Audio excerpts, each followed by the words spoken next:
অর্ধেক রাত হলে আকাশের দরজা কি হয়? খুলে দেওয়া হয়। যে যা চাই তাকে আল্লাহ তা দিয়ে দেন। যে যে বিষয়ে প্রার্থনা করে সেটা আল্লাহ কবুল করেন। যে যে কোনো বিপদে পড়েছে আল্লাহ তাকে উদ্ধার করেন। তবে যার জেনার সম্পর্ক আছে তার কথা আল্লাহ কবুল করেন না। আমি কি দিয়ে বুঝাই জেনা কত বড় বিপদ? আমি কি দিয়ে বুঝাই আপনাকে জেনা কত বড় বিপদ? যেটা ঘরে ঘরে হচ্ছে, যেখানে সেখানে হচ্ছে, যেটা মানুষের কাছে আজকে পাপের কাজ নয়। শোনো, মুনাফিকি করো না বক্তব্যের সাথে। এই ছেলে, তোমাকে আমি কঠিন ভাবে বলে যাচ্ছি, তুমি বক্তব্যের সাথে মুনাফিকি করো না। এখান থেকে উঠার আগে মোবাইলে যত মেয়ের নাম্বার আছে তুমি কেটে দিয়ে উঠবা। জিন্দগিতে কোনোদিন কোনো মেয়ের সাথে গল্প করো না। তোমার সাথে এ অংশে আমার জরুরি কথা আছে, তুমি একটু ধৈর্য ধারণ করো, একটু সামান্য একটু থামো। তোমার সাথে আমার আরো জরুরি কয়েকটি কথা আছে। মুহাম্মদ সাল্লাল্লাহু আলাইহি সাল্লাম বলেন, আমি রাতে ঘুমিয়েছিলাম, জিবরাইল আমার ডান হাত ধরলেন, মিকাইল আমার বাম হাত ধরলেন, ধরে আমাকে নিয়ে চলে যাচ্ছেন। যেতে যেতে দেখি অনেক মানুষ আসাদু সাইনতে খাপান, ফুলে ফেফে বিশাল বিশাল আকৃতি ধারণ করে আছে। 50 হাত 100 হাত উঁচু উঁচু হয়ে আছে। ওয়ান্তানাহু রিহান, দুর্গন্ধে টিকা যায় না, এত গন্ধ। কান্নাহুল মারাহিজ, মনে হচ্ছে যেন তারা গ্রামের টয়লেট, মনে হচ্ছে যেন তারা গণশৌচাগার, মনে হচ্ছে যেন তারা গ্রামের টয়লেট, মনে হচ্ছে যেন তারা গ্রামের শৌচাগার। যেই শৌচাগার টয়লেট পরিষ্কার করা হয় না, গণশৌচাগার, গন্ধে টিকা যায় না, বিশাল বিশাল রূপ ধারণ করে আছে। আমি বললাম, জিবরাইল মানা হলাই, এরা কে? জিবরাইল, এরা কারা? ছি ছি ছি ছি, এরা কারা? এত কোনে গন্ধ, এত কোনে ফুলে আছে। তখন জিবরাইল বললেন, অহমদ জোনাতা সাওয়ানি, এরা হলো ব্যভিচার, ব্যভিচার নেই। বলো যুবক, মোটা মোটা হ্যাঁ ফুলে আছে, খুব গন্ধ, এরা কারা? ব্যভিচার, ব্যভিচার নেই। তুমি সাবধান থাকো, তুমি একটু অপেক্ষা করো। শুনুন, আল্লাহ নবী বলছেন যে আমার ডান হাত জিবরাইল ধরলেন, বাম হাত মিকাইল ধরলেন, ধরে নিয়ে চলে যাচ্ছেন। যেতে যেতে দেখি একটা গর্ত, চুলার মতো। কোন চুলা? যাতে তন্দুরি রুটি হয়। তন্দুরি রুটি চুলা দেখেছেন? ভিতরে রুটি দিয়ে সিদ্ধ হলে বের করে নেওয়া হয়, এরকম চুলা। তার তার ভিতরে দেখি ধাঁধা ধাঁধা ধাঁধা করে আগুন জ্বলছে। হয় যে ইরতাফাও ইরতাফাও, আগুন যখন জোরে জ্বলে উঠছে তখন ওর ভিতরে যা কিছু আছে সব উপরে চলে যাচ্ছে। হয় যে খামেরাত রাজাউ ফিহা, আর যখন আগুনটা কমে আসছে তখন সব নিচের দিকে চলে যাচ্ছে।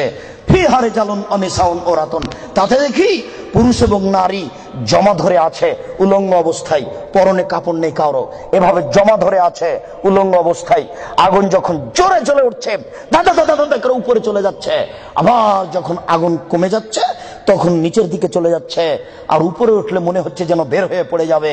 দেখি সেখানে পুরুষ এবং নারী উলঙ্গ অবস্থায় জ্বলছে। আমি বললাম, জিবরাইল মানাউলা, এরা কারা? তখন জিবরাইল বললেন, অহমদ জনাত, তারা হলো ব্যভিচার, ব্যভিচার নেই।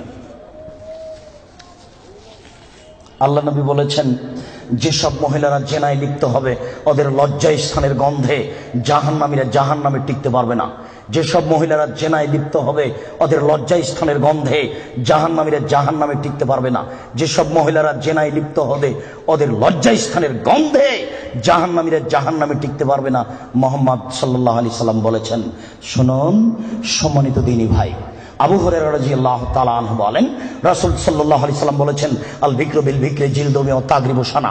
অবিবাহিত ছেলে মেয়ে যদি জেনায় লিপ্ত হয় তাহলে তাকে 100 লাঠি পিটিয়ে এলাকা থেকে 1 বছরের জন্য তাড়িয়ে দিতে হবে। তিনি বলেন, আসাইবু বিসাইবু রাজম, বিবাহিত পুরুষ নারী যদি জেনায় লিপ্ত হয় তাহলে তাকে ইট ঢেল পাথর দিয়ে মেরে মেরে মেরে ফেলতে হবে। এদেশের লাখো ভাবিকে ইট ঢেল পাথর দিয়ে মেরে ফেলতে হবে যারা দেবরের সাথে জেনায় লিপ্ত হয়েছে। এদেশের লাখো দুলা ভাইকে ইট ঢেল পাথর দিয়ে মেরে ফেলতে হবে যারা সেলিকার সাথে জেনায় লিপ্ত হয়েছে। এদেশের লাখো পুরুষকে ইট ঢেল পাথর দিয়ে মেরে ফেলতে হবে যাদের স্ত্রী থাকার পরেও অন্য নারীর সাথে জেনায় লিপ্ত হয়েছে। এদেশের লাখো নারী বেহায়া বেশরমা লজ্জাহীনা নারী যারা স্বামী বাড়িতে থাকার পরেও অন্য পুরুষের সামনে নিজের পরনের কাপড় খুলে উলঙ্গ অবস্থায় জেনায় লিপ্ত হয়। শুনুন, এদের ইট ঢেল পাথর দিয়ে মেরে মেরে মেরে ফেলতে হবে, এদের বাঁচার কোনো পথ নেই। রাসূল সাল্লাল্লাহু আলাইহি সাল্লাম বলেন, 3 শ্রেণীর মানুষকে হত্যা করতে হয়, তবে 2 শ্রেণীর মানুষের বাঁচার পথ আছে। মনে রাখুন, 3 শ্রেণীর মুসলমানকে হত্যা করতে হয়, 2 শ্রেণীর মানুষের বাঁচার পথ আছে, 1 শ্রেণীর মানুষের বাঁচার পথ নেই। এক, কেউ যদি বলে আমি কোরআন মানি না, তাহলে তাকে হত্যা করতে হবে। কেউ যদি বলে গাভীর দুধ হারাম, তাহলে তাকে হত্যা করতে হবে। কেউ যদি বলে মদ হালাল, তাহলে তাকে হত্যা করতে হবে। সরকারের পক্ষ থেকে গলায় ফাঁস দেওয়া হয়েছে, ফাঁস টান টান, তখন বলছে বলেছে বলেছে আমার ভুল হয়েছে, আমি কথা ফিরিয়ে নিলাম, তাহলে তাকে আর ফাঁসি দিতে হবে না, নামিয়ে নিতে হবে, বেঁচে গেল।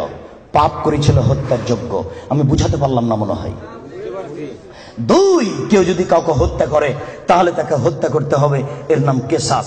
এই ছেলে, তোমার দাদার বয়স 90 বছর, তাহাজ্জুদ পড়ে ফজরের টাইমে বের হচ্ছিল, মসজিদে নামাজ পড়তে যাবে।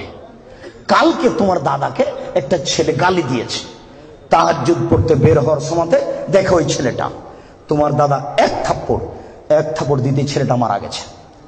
এখন তোমার দাদাকে কেসাস স্বরূপ ফাঁসি দিতে হবে সরকারের পক্ষ থেকে, তবে তোমার দাদার বাঁচার পথ আছে। ওই ছেলেটার বাপ মা যদি বলে আচ্ছা যাক যাক, আমাদের ছেলেকে মেরেছে, আমরা মারবো না, তাহলে তোমার দাদা বেঁচে গেলেন। কথা কি বুঝাতে পেরেছি? 3, রাজুলুন জানা বাদায় হেসানিন, কে যদি বিবাহ করার পরে জেনায় লিপ্ত হয় তাহলে তাকে হত্যা করতে হবে, তার বাঁচার কোনো পথ নেই। কেউ যদি বিবাহ করার পরে জেনায় লিপ্ত হয় তাহলে তাকে হত্যা করতে হবে, তার বাঁচার পথ নেই। একটু জাতের মিন গামে দিয়ে গামের সম্প্রদায়ের একজন মহিলা আসলো আল্লাহ রাসূলের দরবারে, এসে বলছে তাহিরনি ইয়া রাসূলুল্লাহ, হে আল্লাহ রাসূল আপনি আমাকে পবিত্র করুন। তখন আল্লাহ রাসূল বললেন ইরজি, বাড়ি তুমি ফিরে যাও, আস্তাগফিরুল্লাহ, আল্লাহর নিকটে ক্ষমা চাও, ও তুবি ইলাইহি, তুমি তওবা করো, তোমার পাপ ক্ষমা হয়ে যাবে। তখন মহিলাটি বলছে হ্যাঁ তুরাদ্দাদুনি কামারা দাদ্দা মাইজুল মালিক, আপনি মাইজুল মালিকের বিচার না করে বারবার ফিরিয়ে দিয়েছিলেন, আপনি কি আমাকে সেইভাবে ফিরিয়ে দিতে চাচ্ছেন? আমার পেট উঁচু হয়েছে, অবৈধ সন্তানে আমার পেটে অবৈধ সন্তান রয়েছে, দয়া করে আপনি আমাকে ফিরিয়ে দিন না, আমার বিচার করে দেন। তখন আল্লাহ রাসূল বললেন আচ্ছা ঠিক আছে, ইরজেই হাতা তালে দি, তুমি বাড়ি চলে যাও, যেদিন তোমার বাচ্চা হবে সেদিন আসিও, বিচার করে দেব। মহিলা বাড়ি চলে গেল। বাচ্চা সবে মাত্র প্রসব হয়েছে, মুসলিম গ্রন্থে এসেছে ওই বাচ্চাটাকে ন্যাকড়ার মধ্যে জড়িয়েছে, প্রসব হওয়া মাত্র জড়িয়ে নিয়েছে আল্লাহ রাসূলের দরবারে এসে বলছে আল্লাহ রাসূল এ দেখেন বাচ্চা প্রসব হয়েছে, বিচার করে দেন। আল্লাহ রাসূল মাথাটা নিচু করে বলছেন ইরজি, বাড়ি চলে যাও, ফারজি হে, বাচ্চাকে দুধ খাওয়াও, হাসতে থাকতে মেহে, যেদিন বাচ্চা দুধ ছেড়ে দিবে সেদিন আসিও, বিচার করে দেবো। মহিলা চলে গেল, বাচ্চাকে 2 বছর দুধ পান করালো। 2 বছর পরে মহিলা বিচারালয়ে উপস্থিত, অফিয়াদেহি কেসরাত খুবজিন, এমত অবস্থায় বাচ্চার হাতে এক টুকরা রুটি রয়েছে, এই রুটি প্রমাণ করে বাচ্চা খাদ্য খেতে পারে। ফাওয়াসাদাহু বিয়াদি রাজুলিন মিনাল মুসলিমিনা, আল্লাহ রাসূল ওই ছেলেটাকে একজন মুসলমানের হাতে সমর্পণ করলেন, বললেন যাও তুমি এই ছেলেটাকে লালন পালন করো। তিনি বললেন সঙ্গী সাথী এই যাবো বিহা, তোমরা একে মাঠে নিয়ে যাও, এই মহিলাকে মাঠে নিয়ে যাও, আফরিল্লাহ সাদরিহা, মাঠে নিয়ে গিয়ে গর্ত খুঁড়ে বুক পর্যন্ত পুঁতে দাও, ফারজমুহা, এরপরে তোমাকে তাকে ইট ঢেল পাথর দিয়ে মেরে মেরে মেরে ফেলো। সাহাবীগণ বলেন আমরা তাকে মাঠে নিয়ে গেলাম, মাঠে নিয়ে গিয়ে গর্ত খুঁড়ে বুক পর্যন্ত মাটিতে পুঁতে দিলাম, এরপরে চতুর্দিক থেকে ইট ঢেল পাথর মারতে লাগলাম। খালিদ বিন ওয়ালিদ বলেন একটা পাথর আমি নিয়ে তার মুখের উপরে মারলাম, ফাতারা জাহাদাম আলা ওয়াজহি খালিদ, পাথরটা মুখে লেগে মুখ ফেটে রক্ত ছিটে খালিদের গায়ে লাগলো। ফাসাব্বাহা, খালিদ গালি দিয়ে বলছিলেন ছি ছি, একজন জেনাকারিনী মহিলার গায়ের রক্ত আমার গায়ে লাগলো, এরকম কিছু হবে? আল্লাহ রাসূল বললেন মারে রে খালিদ, খালিদ তুমি গালি দিও না, লাগা তাওবা তাওবাতান লাউ তাওয়া সায়মাকসিন লা গফিরা লাহু। এই মহিলা আল্লাহর দরবারে এত ক্ষমা ভিক্ষা চেয়েছে, এই মহিলা আল্লাহর দরবারে এত কান্নাকাটি করেছে, পৃথিবীর বড় থেকে বড় পাপী যদি এইভাবে কান্নাকাটি করে তাহলে তার পাপ ক্ষমা হয়ে যাবে। খালিদ তুমি একে গালি দিও না, দুঃখিত আপনাকে আমি কি দিয়ে বুঝাই, পৃথিবীর সবচেয়ে বড় পাওয়ারফুল মানুষ হচ্ছেন মুহাম্মদ সাল্লাল্লাহু আলাইহি সাল্লাম। পৃথিবীর ইতিহাসে এত বড় পাওয়ারফুল মানুষ কেউ জন্ম নেয়নি, কিয়ামত পর্যন্ত কেউ নিবে না। জান্নাতের গেটে বড় অক্ষরে লেখা আছে, সর্বপ্রথমে যিনি জান্নাতে প্রবেশ করবেন তিনি হলেন মুহাম্মদ সাল্লাল্লাহু আলাইহি সাল্লাম। জান্নাতের ভিতরে একটা ঘর আছে, সেই ঘরের ভিতর দিকে একজন ফেরেশতাকে দাঁড় করে রাখা হয়েছে, এখনো উপস্থিত। তাকে বলা হয়েছে, কেউ যদি বাহির থেকে এসে ঠক ঠক করে শব্দ দেয়, কে যদি বাহির থেকে বলে মুহাম্মদ, তাহলে এই দরজা খুলে দিও। এই ঘর মোহাম্মদ ছাড়া কারোর জন্য খোলা হবে না। আপনাকে আমি কি দিয়ে বুঝাই মোহাম্মদ সাল্লাল্লাহু আলাইহি সাল্লাম কত বড় পাওয়ারফুল মানুষ। বিচারের মাঠে ইব্রাহিম আলাইহিস সালাম বলবেন, কাদ গাজিবা আলাইয়া রাব্বি, আমার প্রতিপালক আমার উপরে রাগ করেছেন। মা গাজিবা মিন কাবলা বাদ, আমার প্রতিপালক এরকম রাগ পূর্বেও কোনোদিন করেননি, ভবিষ্যতেও কোনোদিন করবেন না। নফসি নফসি, আমার যে কি হয় তা আমি নিজেই বুঝি না। এইভাবে চিল্লাচিল্লি করবেন ইব্রাহিম আলাইহিস সালাম। আপনার হুজুরের কি হবে, পীর সাহেবের, আপনাকে আমি কি দিয়ে বুঝাই? শুনুন, ওই সময়তে মোহাম্মদ সাল্লাল্লাহু আলাইহি সাল্লাম সিজদায় পড়বেন, তখন আল্লাহ বলবেন, এই ফারাসাক সালতুতা আসফাতু সাফা, মোহাম্মদ মাথা উঠান, বলেন, যা বলবেন তাই মেনে নিব, যেই কথা বলবেন আমি সে কথা গ্রহণ করব। আপনি মাথা উঠান না, আপনি বলেন না আমাকে কি বলছেন, আমি আল্লাহ, আপনি যা বলবেন তাই মেনে নিব। এত বড় পাওয়ারফুল মানুষ, একটু বলতে পারলেন না, যাও যাও তোমার বিচার হবে না, তোমার পাপ ক্ষমা হয়ে গেছে, যাও তোমার বিচার হবে না, এই কথা তিনি বলতে পারলেন না। এত বড় পাওয়ারফুল মানুষ, তিনি খালি বললেন, খালিদ তুমি একে গালি দিও না, এ এত তওবা করেছে, এরকম তওবা যদি বড় থেকে বড় পাপী করে তাহলে তার পাপকে ক্ষমা করা হবে খালিদ, তার মানে এর পাপ ক্ষমা হয়ে গেছে।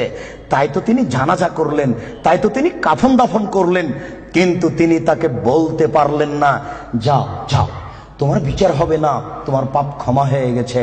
পৃথিবীর সবচেয়ে বড় পাওয়ারফুল মানুষ এ কথা বলতে পারলেন না। তার মানে বিবাহ করার পরে জেনায় লিপ্ত হলে তার দুনিয়াতে বেঁচে থাকার কোনো সুযোগ নেই। আমি আপনাকে কি দিয়ে বুঝাই শরীয়ত কি জিনিস? বিবাহ করার পরে জেনায় লিপ্ত হলে তার বেঁচে থাকার কোনো সুযোগ নেই। আব্দুর রাজ্জাক সাহেব, কথা বুঝেছি, একটু দয়া করে কোনো পথঘাট বলেন। জি, পথঘাট আছে, চিন্তা করবেন না, নিরাশার কিছু নেই। শুনুন, নিরাশার কিছু নেই। এই পাপ কার সাথে জড়িত? আল্লাহর সাথে জড়িত।